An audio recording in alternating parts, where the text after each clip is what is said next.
Bienvenue sur DCA Watch. On entend souvent dire qu'il suffit de faire du DCA mensuel sur le SP500 via des ETF pour faire croître un patrimoine sur le long terme. Personnellement, je préfère investir en DCA dynamique en évitant d'acheter automatiquement, notamment pendant les sommets de marché. Et j'essaye sur cette chaîne d'identifier les zones d'achat, autrement appelées zones d'accumulation. Mais pour voir grossir son patrimoine, il n'y a pas que le SP500 ni les autres marchés actions sur lesquels investir. On en parle rarement et cela peut être une surprise pour certains, mais l'or peut venir contester le leadership du marché américain. Même si pour certains cela reste un archaïsme, contrairement à la financiarisation du monde et aux échanges instantanés dans le monde entier, surtout à l'heure des crypto-monnaies.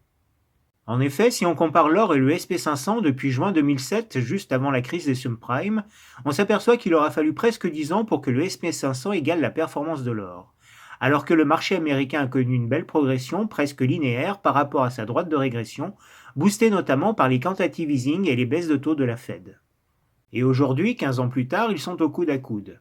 Alors ok, en termes de flux, les actions versent un dividende, contrairement à l'or, qui en plus peut nécessiter un coût de stockage. Mais en cas de crise majeure, notamment avec les banques, l'or reste un actif tangible. Ceci dit, tout dépend également du cours d'achat des actions. En effet, si on a eu le courage d'acheter au plus bas du marché en février-mars 2009, le SP500 est largement gagnant par rapport à l'or, même s'il aura fallu attendre 4-5 ans pour que le marché des actions américaines se démarque nettement. Il fallait tenir psychologiquement alors qu'on nous annonçait l'apocalypse financière tous les 4 matins. C'est d'ailleurs à ce moment-là que le mouvement survivaliste a pris de l'ampleur. D'où l'importance d'identifier les zones d'accumulation afin d'éviter d'acheter dans les zones de distribution quand tout le monde est pris dans le tourbillon du FOMO avec la peur de rater le train en marche, ce qui a pour effet de gonfler les bulles financières. Mais c'est là que se joue toute la performance des actions et que la prise de risque est récompensée. Sinon, il suffit de se contenter de thésauriser du métal précieux qui en plus joue le rôle de valeur refuge. Plus récemment, avec la crise du Covid, on peut faire le même constat.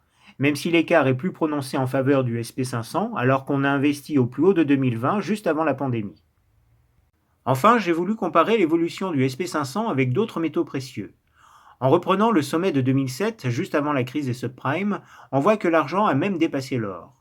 Mais par la suite, il n'a pas réussi à retrouver ses niveaux records de 2011-2012. Et le cuivre n'a pas tenu la distance face au SP500. Il semble être plus en phase avec les cycles économiques, alors que l'or joue pleinement son rôle de valeur refuge. Voilà, je voulais faire cette vidéo pour montrer que l'or a toute sa place dans la gestion d'un patrimoine, et qu'il faudrait toujours le comparer aux valeurs qu'on achète, car c'est l'actif de référence par excellence. Surtout si on privilégie la capitalisation, notamment via les ETF. Sur ce, bon investissement à tous.